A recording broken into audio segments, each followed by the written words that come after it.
Assalamualaikum warahmatullahi wabarakatuh.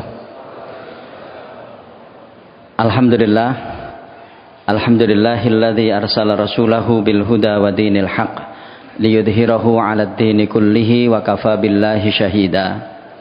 Asyhadu an la ilaha illallah wahdahu la syarikalah wa asyhadu anna Muhammadan 'abduhu wa rasuluhu la nabiyya ba'dah.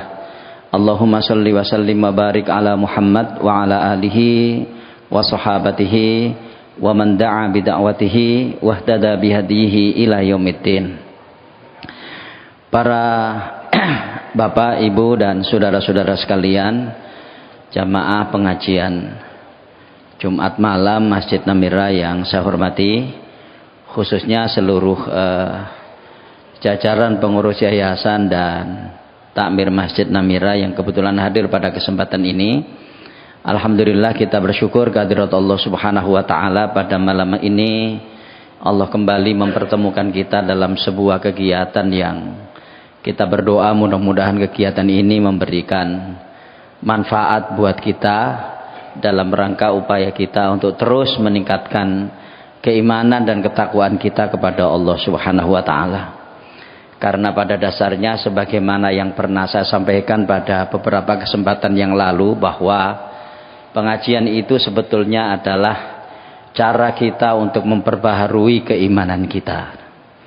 Jadi pengajian itu adalah cara kita untuk memperbaharui keimanan kita. Sehingga ketika kita berada di dalam majelis ilmu seperti ini, mudah-mudahan keimanan kita itu kembali menjadi sebuah keimanan yang bisa memproduksi amal yang sebanyak-banyaknya.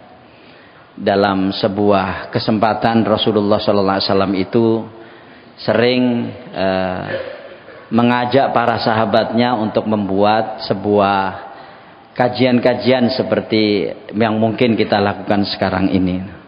Dalam sebuah hadis misalnya beliau bersabda, ijlis bina nu'min sa'ah, begitu. Jadi mari kita duduk-duduk dalam rangka memperbaiki keimanan kita. Artinya cara kita seperti ini adalah cara yang mudah-mudahan bisa memperbaiki kualitas keimanan kita sehingga bisa lebih baik, karena diperdengarkan kepada kita ayat-ayat Allah Subhanahu wa taala dan hadis-hadis Rasulullah sallallahu alaihi wasallam. Makanya saya sering mengatakan bahwa pengajian kita seperti ini ya, dan juga pengajian pada malam Rabu misalnya, atau Ahad pagi, atau Jumat yang lain selain Jumat ini sebetulnya nggak bisa tergantikan dengan pengajian-pengajian yang kita ikuti lewat media sosial. Nggak bisa. Ya, kenapa? Karena pengajian-pengajian seperti ini kita berada di dalam sebuah tempat yang baik, berkumpul bersama orang-orang yang baik, yang dengan begitu mudah-mudahan bisa berefek untuk menghasilkan amal-amal yang baik pula, gitu. Karena kalau kita pengajian lewat sosmed dan seterusnya, YouTube apa dan seterusnya, itu ya memang luar biasa kita bisa memilih orang yang kita inginkan untuk bisa memberikan pencerahan kepada kita, tetapi dia tidak bisa memberikan sebuah transformasi nilai dan transformasi sikap pada saat yang bersamaan, ya kan? Makanya kalau kita lihat pengajian-pengajian lewat Zoom dan seterusnya, yaitu kan akhirnya tergantung gitu. Kalau orang itu betul-betul mengikuti pengajian, tentu dia akan berusaha konsentrasi. Tapi kalau tidak, ya kan? Kalau tidak, misalnya kalau ogah-ogahan, bisa saja kameranya dimatikan dan kemudian dia entah kelesetan atau apa di situ gitu. Ya kan? Nah, sekalian, ini atau tema kita kali ini sebetulnya tema untuk memperbaiki keimanan kita, karena kita akan berada di dalam sebuah situasi di mana orang Islam itu akan asing dengan ajarannya sendiri. Saya ulang sekali lagi, ya, kita nanti akan menghadapi sebuah situasi di mana kaum muslimin itu akan terasa asing dengan ajaran agamanya sendiri. Ya, akan terasa asing dengan ajaran agamanya sendiri. Jadi apa yang dilakukannya dari ajaran Islam ini, perlahan-lahan itu akan menjadi asing buat dia, sehingga akan banyak aturan-aturan agama yang dia sendiri nggak tahu bagaimana cara melakukannya, karena dia sudah asing dengan ajaran agama itu. Nah, karena itulah saya ingin membawakan sebuah hadis pada kesempatan ini, atau tema kita pada kesempatan ini adalah keterasingan gitu. Ini ada hadis yang diriwayatkan oleh Imam Muslim dari Abu Hurairah. Rasulullah SAW bersabda, di mana sabda beliau ini adalah sebuah prediksi kenabian yang nanti pasti akan terjadi. Cuma kapan terjadinya kita nggak tahu. Ya, kapan terjadinya kita tidak tahu. Ya, kita tidak tahu. Jumat yang lalu, ya, saya ceramahkan ini. Saya ceramahkan apa? Saya khutbah Jumat dengan menukil hadis ini di Masjid Al-Falaq Surabaya. Saya sampaikan persoalan ini karena persoalan ini nanti perlahan-lahan kita nanti akan mengalaminya itu. Atau naudzubillah min dzalik, mudah-mudahan kita tidak mengalaminya. Nah, dalam hadis itu Rasulullah bersabda begini, bada'al islamu ghariban wa sayaudu ghariban kama bada fatuba lil ghuraba. Islam ini muncul dalam keadaan asing dan ia akan kembali dalam keadaan asing, maka beruntunglah orang-orang yang terasing.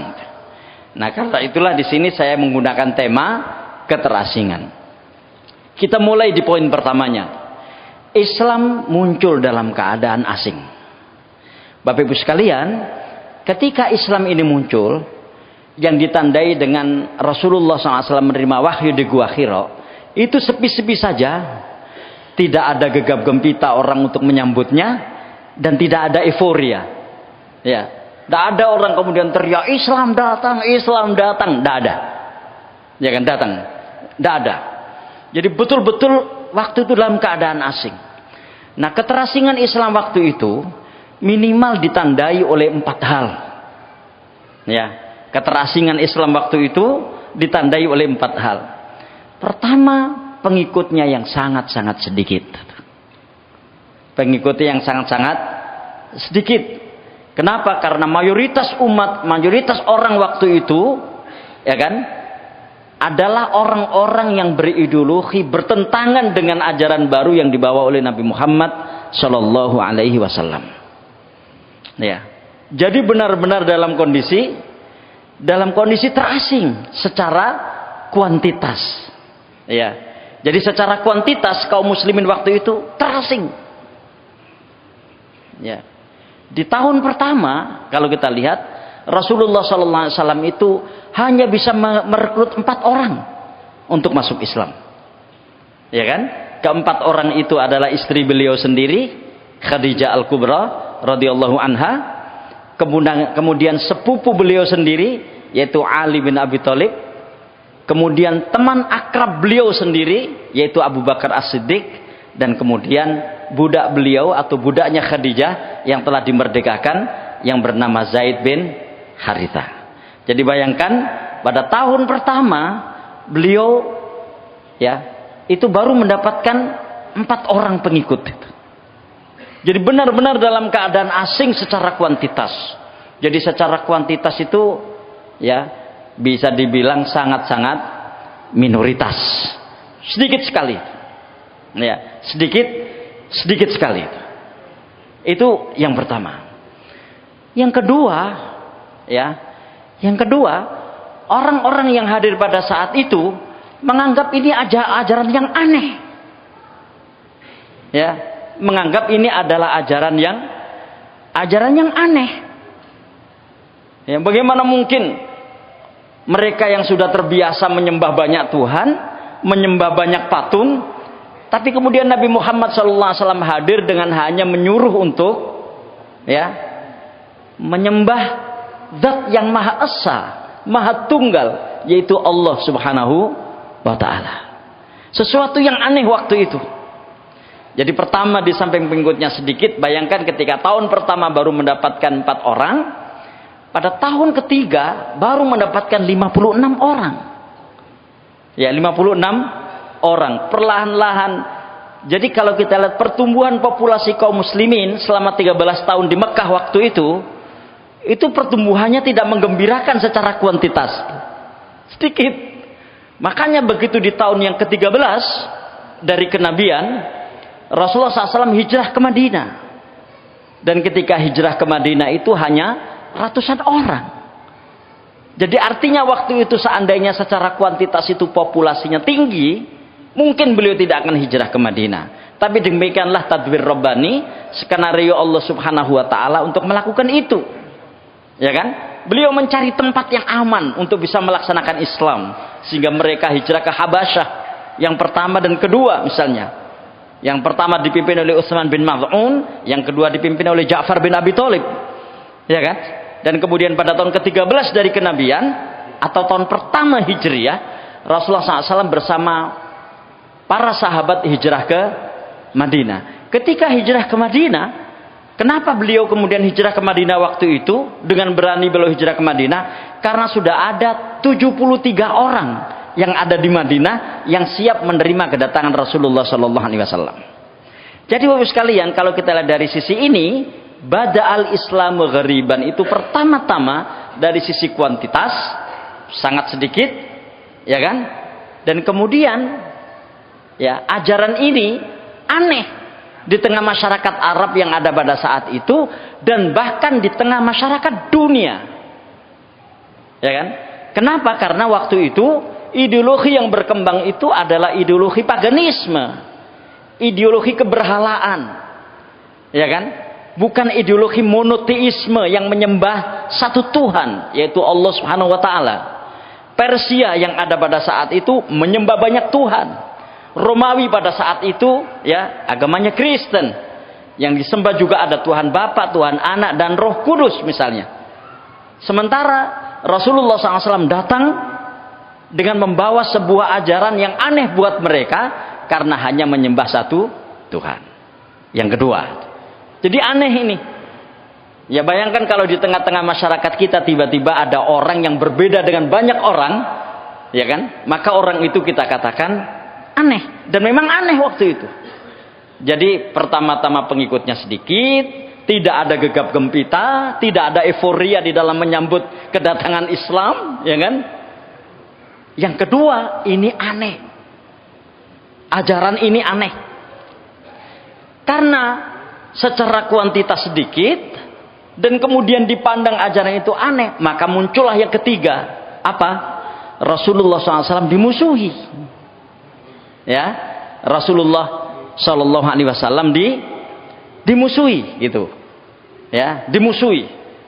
Sampai kalau kita lihat, kalau saya tidak salah ya, pada tahun keempat sampai dengan tahun ke-7 dari kenabian, ya minta tolong nanti dicek lagi ya. Itu beliau mengalami pemboikotan secara ekonomi dan sosial, di mana orang-orang tidak boleh bertegur sapa dengan Rasulullah SAW dan para sahabat, dan orang-orang tidak boleh melakukan transaksi perdagangan dengan Rasulullah SAW. Makanya tahun itu disebut tahun muqata'ah, ya. Mereka tidak boleh melakukan interaksi sosial dan tidak boleh melakukan transaksi ekonomi atau perdagangan dengan Rasulullah SAW dan para sahabat. Sampai-sampai banyak di antara sahabat waktu itu yang memakan akar tumbuh-tumbuhan karena tidak ada yang dimakan. Mereka punya uang, tapi uangnya tidak laku. Kenapa tidak laku? Karena orang lain tidak boleh bertransaksi dengan Nabi Muhammad SAW dan para sahabat. Jadi sudah jumlahnya sedikit, dipandang aneh. Yang ketiga, mereka ini dimusuhi. Ya, mereka ini dimusuhi. Ya memang resiko keterasingan tuh di situ itu, di awal-awal kemunculannya.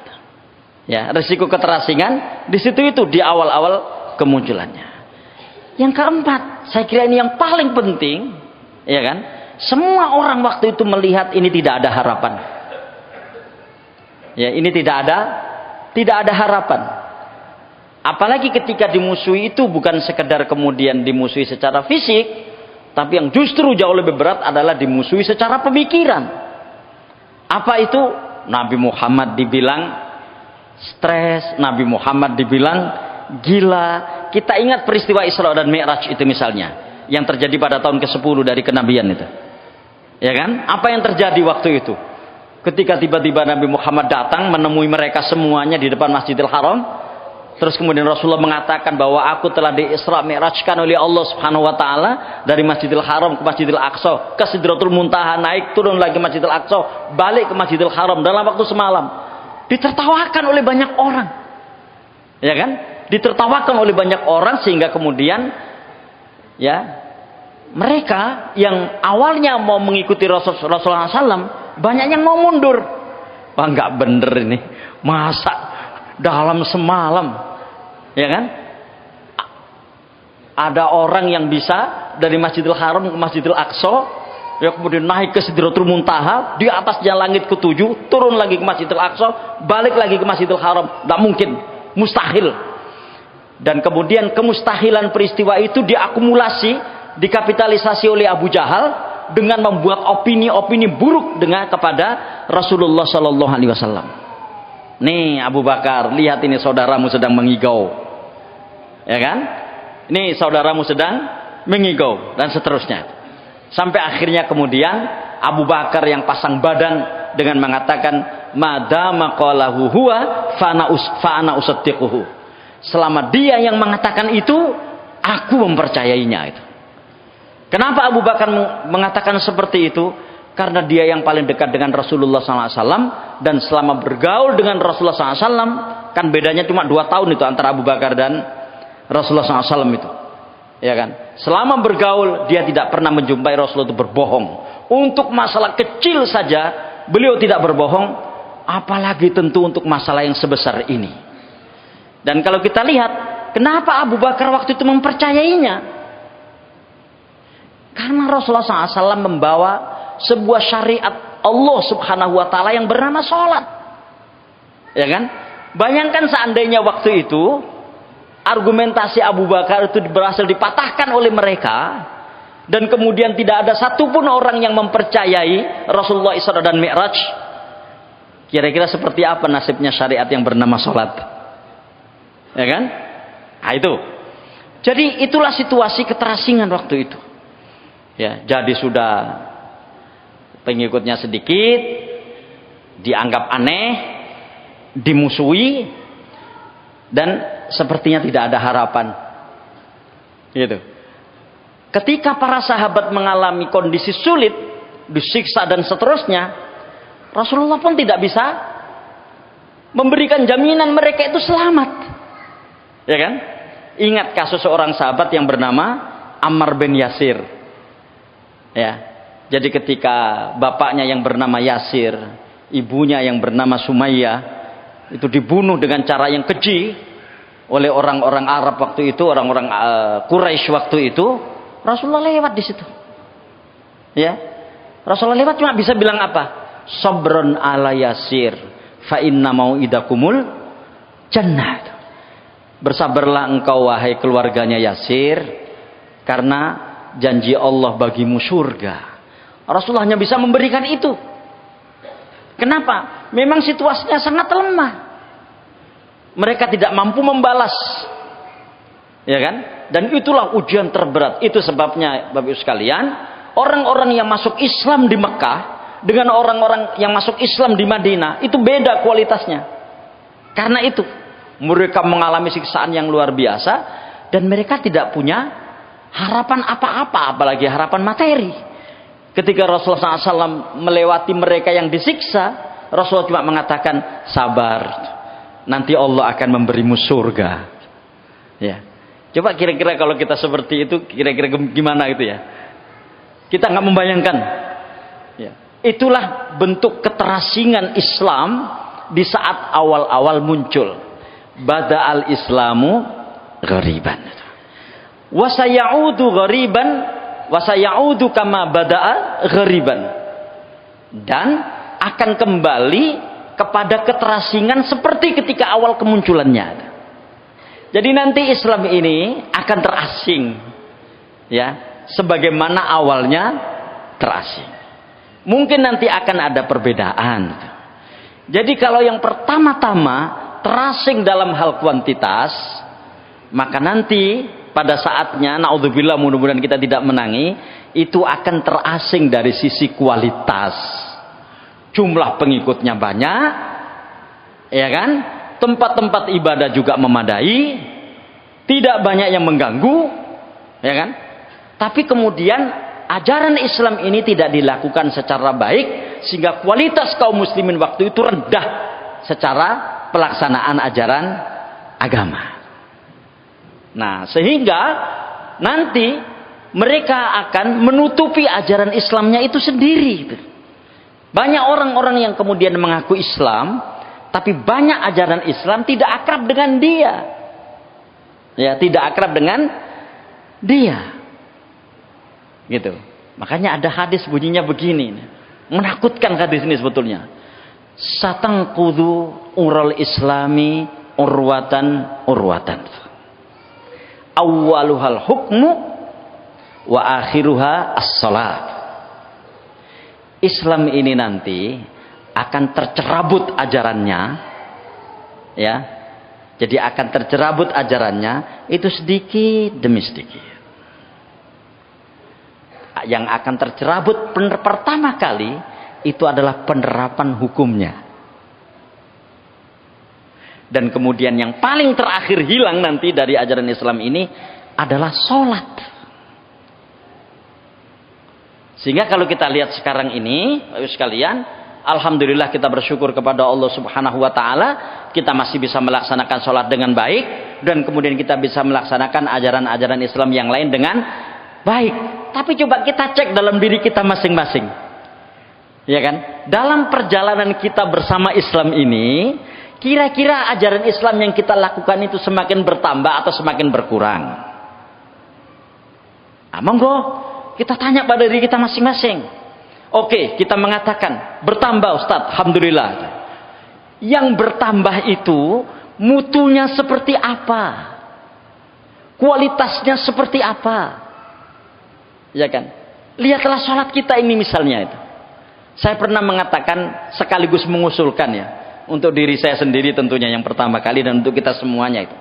Kalau kita ingin komitmen dan konsisten melakukan sholat, cobalah, mari kita sholat minimal dalam sehari semalam itu 40 rakaat misalnya. Apa rinciannya 40 rakaat itu? 17 rakaat sholat wajib, 12 rakaat sholat sunnah rawatib yang mengiringi sholat fardu, 4 rakaat sebelum duhur, 2 rakaat setelah duhur, 2 rakaat setelah maghrib, 2 rakaat setelah isya, dan 2 rakaat sebelum subuh. Kemudian ditambah 11 rakaat qiyamul lail atau sholat tahajud, 40 rakaat. Coba ini kita komitmen nih gitu ya. Ya. Makanya kata Rasulullah SAW tentang persoalan yang terkait dengan qiyamul lail itu, beliau bersabda kepada Abdullah bin Umar, karena beliau menjumpai ada orang yang kuantitas atau jumlah rakaat sholatnya itu menurun. Wahai Abdullah, jangan seperti orang itu, gitu. Ditunjuk orang itu di masjid, meskipun orang itu tidak merasa ditunjuk karena tidak tahu. Gitu. Dulu dia rajin qiyamul lail dia, tapi sekarang nggak pernah sama sekali. Nah itu sekalian, ya kan? Artinya dari sisi penerapan ajaran Islam ini, coba mari kita tanya pada diri kita masing-masing, semakin bertambah atau semakin berkurang ajaran Islam yang kita lakukan ini? Oke, kalau tetap misalnya kita lihat kualitas dan kuantitasnya itu. Saya tidak tahu persis ya, mungkin masing-masing kita punya cara sendiri. Tahun kemarin itu seandainya kita total begitu, infak dan sedekah kita itu berapa coba? Apakah bertambah di tahun ini? Ataukah berkurang? Kan itu nanti yang akan menentukan penerapan hadis ini. Begitu orang sudah sebelumnya qiyamul lail tiap malam, terus nggak pernah lagi dia melakukannya, maka qiyamul lail menjadi asing bagi dirinya. Ya kan? Sholat tahajud menjadi asing bagi dirinya. Kemarin dia rajin puasa Senin Kamis misalnya, bahkan pernah puasa Daud. Tapi kemudian pada tahun ini nggak pernah puasa sunnah sama sekali. Akhirnya puasa sunnah menjadi asing buat dirinya. Bayangkan kalau ini kemudian dilakukan banyak orang, ya kan? Kalau ini dilakukan banyak orang, berarti akan sekian banyak orang yang beberapa ajaran Islam itu asing buat dirinya. Sementara agama itu kelihatan eksistensinya, ya kan? Kelihatan konsistensi dari sebuah agama itu ketika para pemeluknya melakukan ajaran agama itu. Kan begitu. Ini yang sekarang sedang dialami di barat.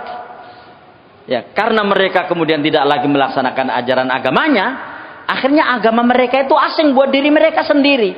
Perbedaannya adalah karena memang agama mereka tidak mampu menjawab persoalan-persoalan yang mereka hadapi. Sementara Islam ini adalah agama yang benar di sisi Allah Subhanahu wa taala, hanya para pemeluknya saja yang kadang-kadang ya kan tidak melaksanakan ajarannya, akhirnya Islam, eksistensi Islam itu menjadi berkurang. Ada hadis kan yang berbunyi al-Islamu ya'lu wala yu'la alaih. Islam itu tinggi dan tidak akan yang menyamai ketinggiannya secara ajaran. Tapi apakah umatnya ikut tinggi bersama tingginya ajaran Islam? Akan gitu kan? Itu kan tergantung bagaimana umat itu melaksanakan ajarannya. Gitu sekalian. Ya, makanya wasayaudu ghariban kama bada. Jangan sampai naudzubillah min dzalik suatu ketika ada beberapa ajaran Islam yang sudah kita lakukan bertahun-tahun tapi kemudian kita tidak melakukannya sehingga kemudian ajaran Islam itu menjadi asing buat kita sendiri. Ya, menjadi asing buat kita sendiri. Ya, ini saya kira yang menjadi penting buat kita semuanya. Ya, makanya ya pada kesempatan ini tentu kita perlu untuk melihat diri kita masing-masing terkait dengan hadis ini. Apakah kita nanti akan termasuk yang wasayautu kama bada'a ghariban? Ya, dan nanti akan kembali kepada keterasingan. Fatuba lil ghuraba. Maka beruntunglah orang-orang yang asing. Ya, maksudnya beruntunglah orang-orang yang tetap komitmen melaksanakan ajaran agamanya di tengah orang-orang muslim yang ajaran agamanya itu asing buat dirinya karena dia tidak melakukannya lagi. Ya. Nah, ini ada hadis yang lebih menakutkan lagi nih. Ya. Hadis Muslim. Ya, saya tidak membuat banyak opini, saya cuma menyampaikan hadis-hadis saja di sini.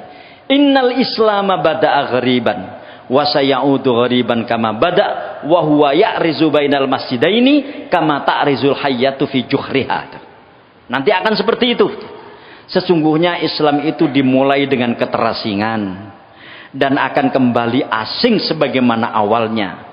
Mereka berlindung di antara dua masjid sebagaimana ular berlindung di dalam lubangnya. Apa maksudnya ini? Para ulama sepakat yang dimaksud dua masjid ini adalah Masjidil Haram dan Masjid Nabawi itu. Jadi nanti orang-orang yang komitmen melakukan Islam di akhir zaman nanti itu akan berbondong-bondong memenuhi tempat itu karena sudah tidak ada lagi tempat lain yang layak, nyaman digunakan untuk melaksanakan syariat Islam. Ya.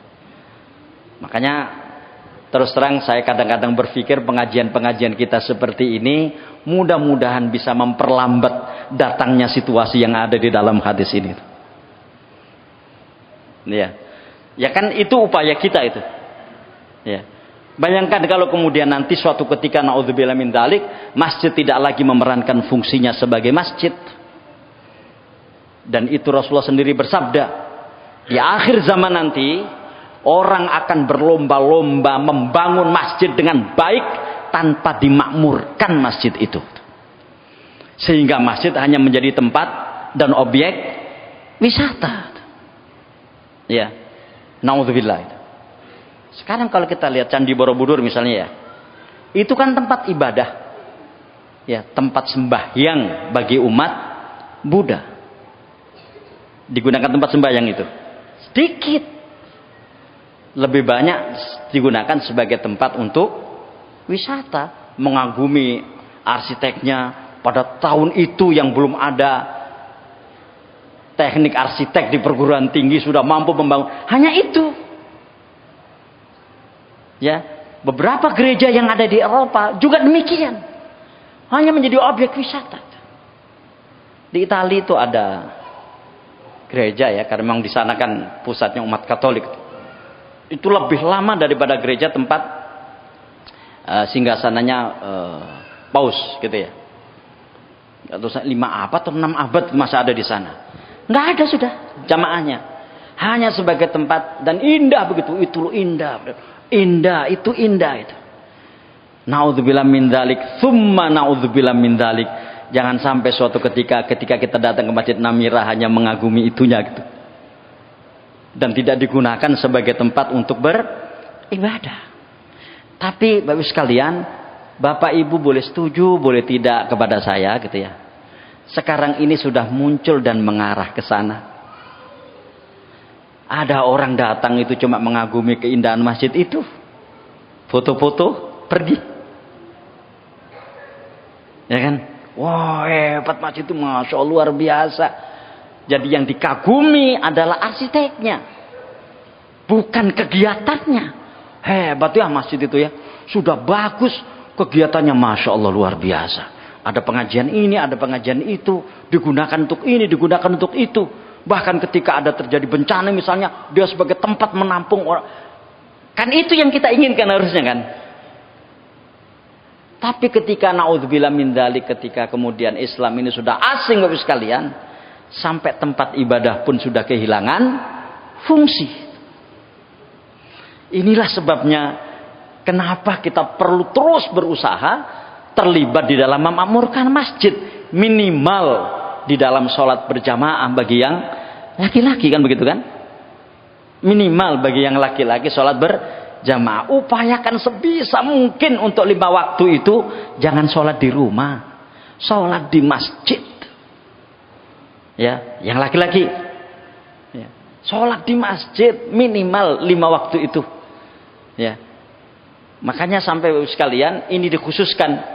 Kalau kita lihat dalam hadis itu kan, sebaik-baik sholatnya kaum muslimin itu di rumahnya, kecuali sholat fardu. Maka sholat fardu itu paling baik dilakukan di masjid. Nah, bayangkan kalau sudah seperti ini, artinya nanti ketika orang-orang yang terasing tetap berpegang teguh kepada agamanya dan seterusnya itu, di mana orang-orang tidak lagi melakukan ajaran agama, tempat yang aman cuma 2. Ya rizu bainal masjidaini. Mereka berlindung di antara 2 masjid. Gitu. Artinya masjid-masjid yang lain, naudzubillah min dzalik, mudah-mudahan belum terjadi dan kita tidak menangi itu terjadi. Masjid-masjid yang lain sudah tidak lagi berfungsi sebagai tempat yang nyaman untuk beribadah. Sudah ada fungsi yang lainnya yang bukan lagi fungsi untuk beribadah. Makanya ada ulama yang kemudian menjelaskan hadis itu begini, ya. Annal Islama bada'a fi ahadin minan nasi wa qillah. Islam ini dimulai dari segelintir orang. Itu tadi yang saya katakan, tidak ada euforia, tidak ada gegap gempita orang itu untuk menyambutnya, ya kan? Tsumma intasyara wa dhahara.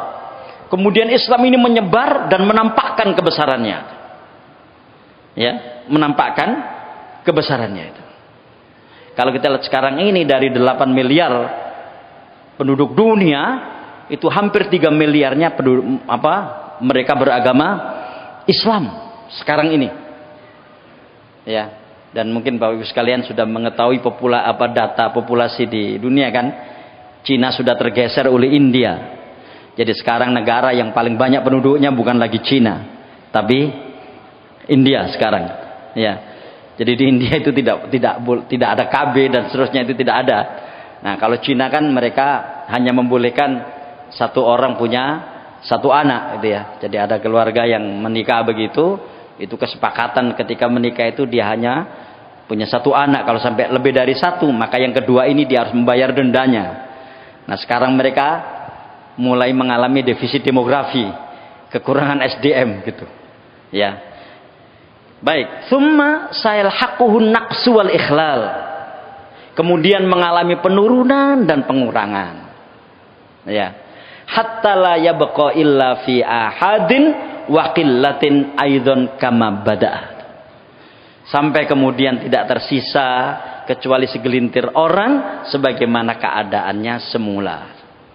Ini seorang ulama yang bernama Qadhi Iyad dalam Syarah Sahih Muslim menjelaskan hadis yang tadi itu.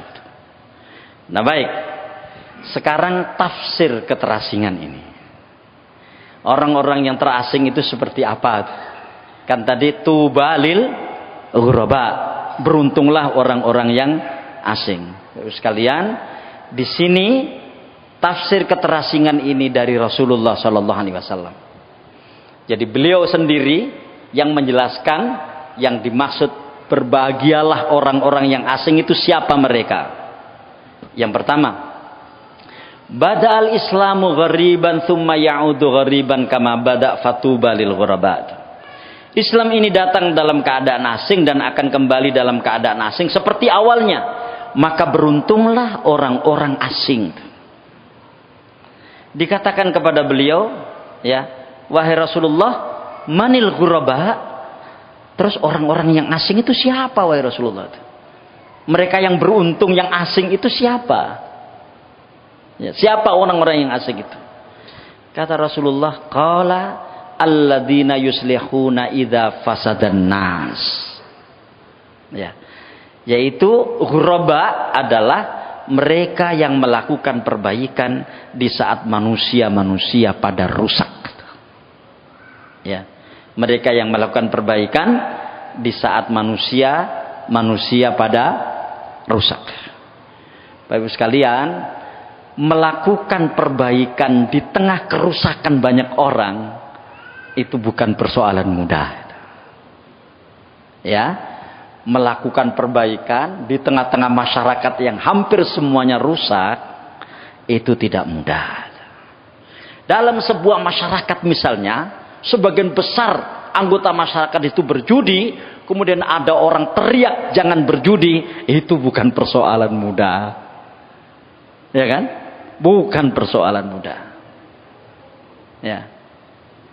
Di tengah masyarakat yang suka minum minuman keras misalnya, ya, di tengah masyarakat yang seperti itu tiba-tiba muncul orang yang melarang minum minuman keras, itu tidak mudah.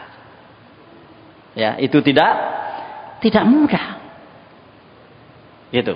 Pertama-tama orang pasti akan menyelamatkan dirinya sendiri. Iya kan? Bagaimana dia bisa selamat? Sehingga tidak berani keluar kemudian menyuarakan kebaikan di tengah masyarakat yang rusak.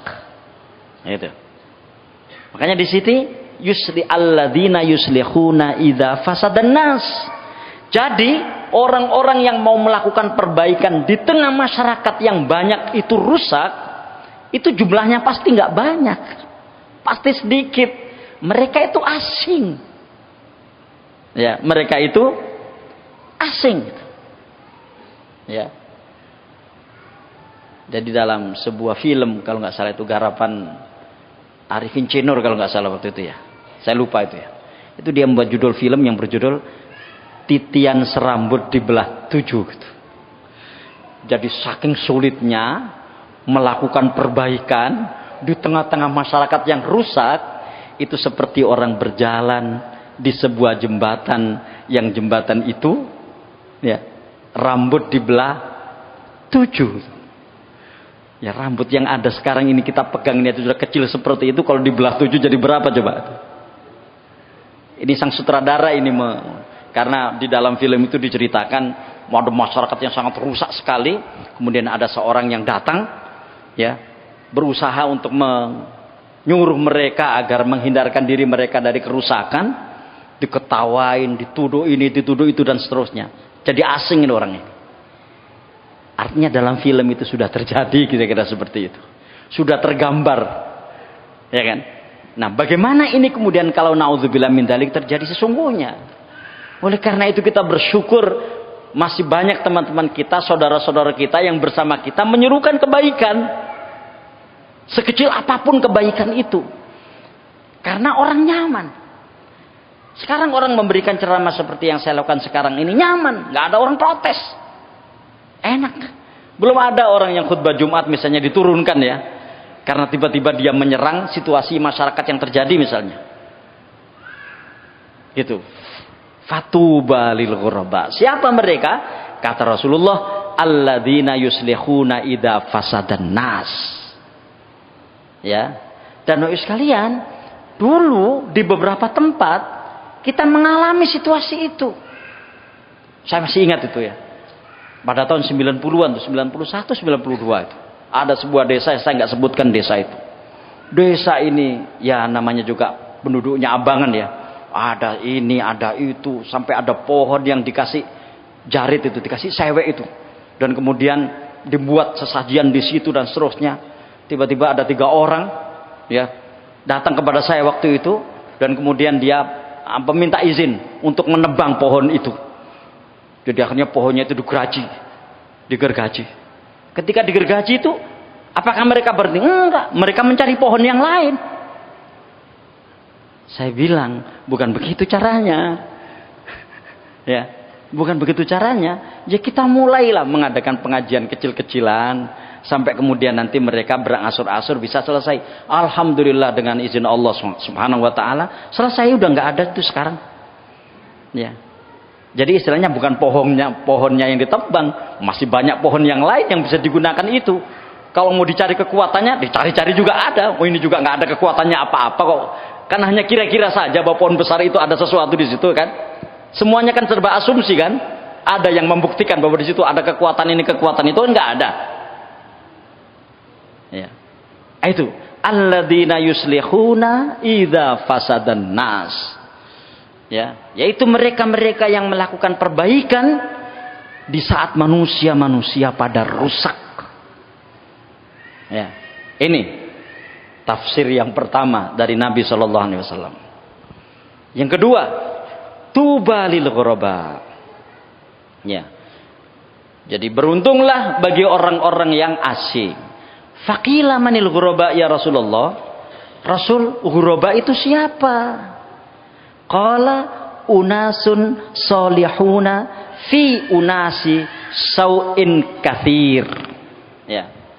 Yang dimaksud ghuraba itu adalah orang-orang yang soleh yang berada di tengah orang-orang jelek dalam jumlah yang besar, dalam jumlah yang banyak.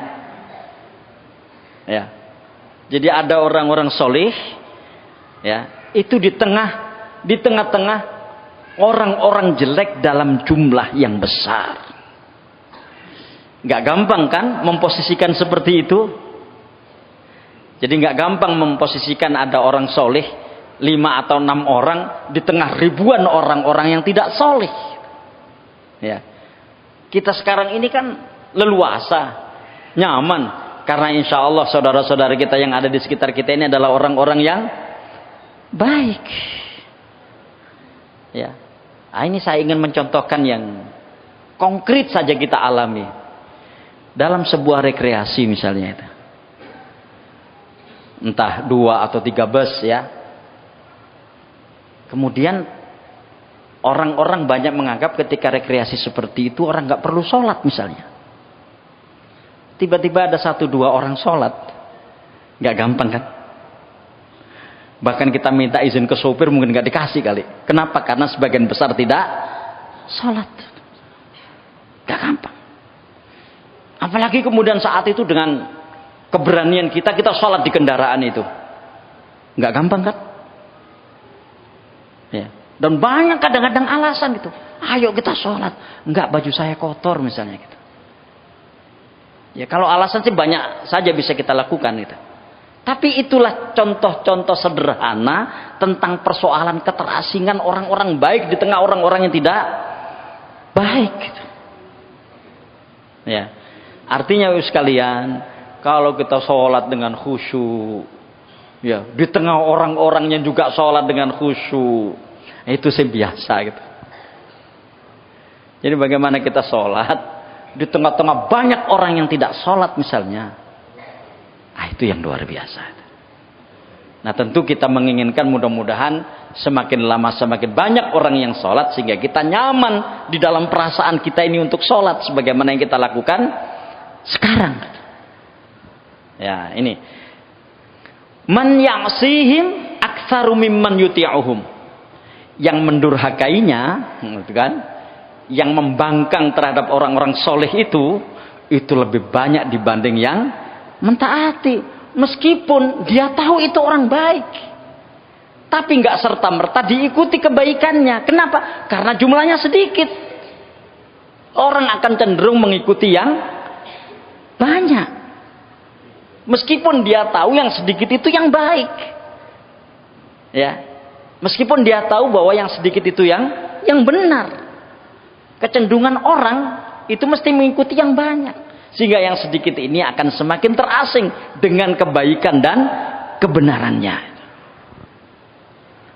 Nah, itu sekalian. Makanya ya, kalau sekarang alhamdulillah dengan izin Allah Subhanahu wa taala kita sedang mencari ajaran-ajaran Islam mana yang kita belum melakukannya, oh itu luar biasa itu. Ya, itu luar biasa karena memang ternyata banyak sekali aturan-aturan Islam yang mestinya kita tahu dan mestinya kita bisa melakukannya, tapi hingga saat ini kita belum mengerjakannya. Ya. Itu. Jadi man ya'sihim aktsaru mimman yuti'uhum. Nah, saya berharap berdoa mudah-mudahan ini belum terjadi di kita itu. Ya, belum terjadi di kita, insya Allah belum terjadi di kita. Tapi yakinlah karena ini hadis Rasulullah SAW, ini akan terjadi. Paling tidak ini sebagai sebuah antisipasi buat kita. Yang berikutnya, ya, ini cirinya orang yang terasing itu begini. Fa inna min waraikum, kata Rasulullah, ayyamas sabri. Jadi di akhir kemudian hari, ya di akhir kemudian akan ada hari-hari yang kalian itu wajib bersabar. As-sabru fihi mithlu qabdhi 'alal jamri itu. Jadi bersabar pada saat itu seperti seseorang yang memegang bara api. Ya, memegang bara api. Ya. Lil 'amili fihim mithlu ajri khamsina rajulan ya'maluna mithla amalihi. Orang yang mau beramal pada saat itu pahalanya sebanding dengan 50 kali amalan orang-orang yang beramal seperti amalnya itu. Ya. Nah, Abu Tha'labah bertanya, "Ya Rasulullah, ajru khamsina minhun?" Wahai Rasulullah, apakah yang dimaksud itu sama dengan 50 kali lipat dari amal mereka? Kata Rasulullah, ajru khamsina minkum. Ya. Jadi kata Rasulullah, ya 50 kali dari pahala kalian. Maksudnya para sahabat gitu. Jadi nanti di akhir zaman kira-kira seperti itu akan muncul sebuah situasi yang sulit, orang akan sangat terasing sehingga bersabar untuk melakukan kebaikan itu seperti memegang bara api. Ya, bersabar untuk melakukan kebaikan itu memegang bara api. Sekalian saya ingin mengatakan pada kesempatan ini, semua ibadah di dalam Islam itu butuh kesabaran orang melakukannya. Dan yang konkret kita lihat di dalam surat Toha itu Allah berfirman, wa'mur ahlaka bis-sholati wastabir 'alaiha. Perintahkanlah keluargamu itu untuk sholat dan bersabarlah di dalam melakukannya. Jadi melaksanakan sholat tepat waktu, berjamaah di masjid bagi yang laki-laki, ya kan? Kemudian komitmen dan konsisten dengan ajarannya, konsisten dengan rukun dan wajibnya, sunnahnya, itu butuh kesabaran. Karena ada situasi-situasi di mana orang tidak sabar melakukan sholat. Kira-kira begitu. Begitu pula ajaran-ajaran agama yang lain. Nah, di akhir zaman nanti kata Rasulullah SAW, ya, itu akan muncul hari-hari sabar istilahnya. Apa yang dimaksud dari hari sabar di situ? Orang melakukan kebaikan butuh kesabaran, persis seperti orang memegang bara api. Ya, nggak gampang kan? Gitu. Nah, makanya kata Rasulullah SAW, apakah itu 50 kali dari pahala mereka wahai Rasulullah? Bukan 50 kali dari pahala kamu gitu. Maksudnya nilainya itu sama dengan ya 50 kali lipat dari pahala yang dilakukan oleh para sahabat.